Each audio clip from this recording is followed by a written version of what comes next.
This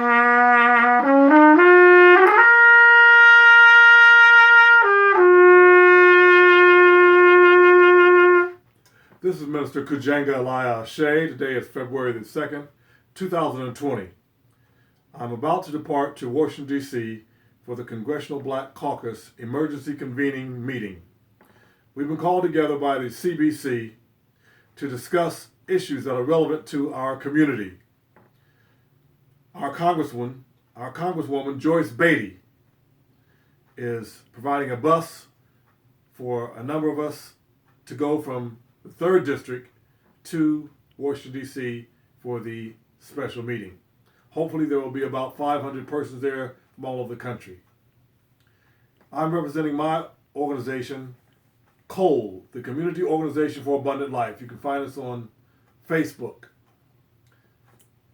Dr. King, who was assassinated in 1968 and on April the 3rd, 5 days before, he spoke at the Catholic Church in Washington, D.C. And he talked about economic issues.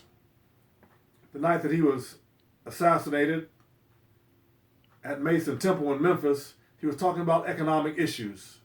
We've been going around in the wilderness for the last 50 years, like the children of Israel. It's time for us to go directly to the source.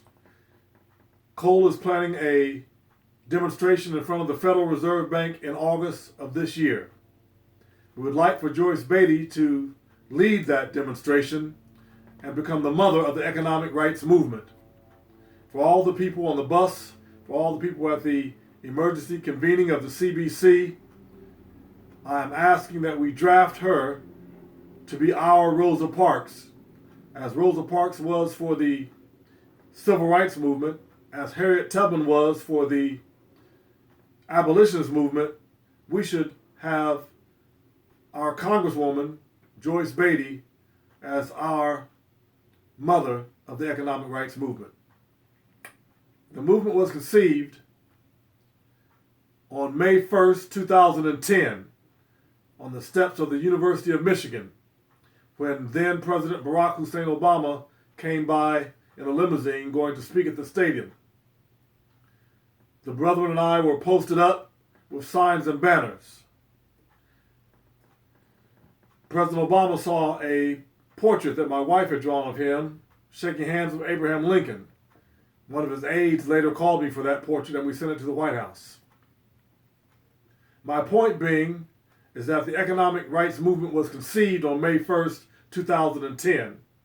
And now, a decade later, as we proceed into the next decade, we need to give birth to the economic rights movement, and we need a mama. And we want Joyce Beatty to be that mama. As we go to Washington, D.C. this time, as Dr. King said in one of his last speeches, one of his last sermons, this time when we go, we're going to get our check. But the reparations should be for all people, as is on this shirt. Reparations for all. Not just for the descendants of chattel slavery, black Africans and Hebrew Israelites and black Arabs mixed with the native black Americans that were here, but should be for the coal miners who have black lung, the steel workers who lost their jobs, the auto workers who lost their jobs to the robots. That's why Detroit is called Destroyed.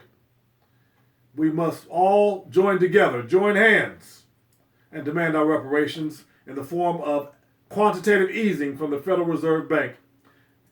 Congresswoman Joyce Beatty has a research bill pointed at the Federal Reserve System already.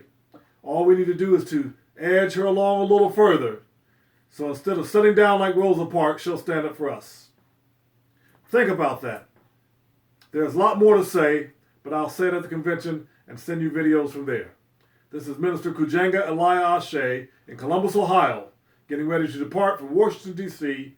for the emergency convening of the Congressional Black Caucus. I thank you.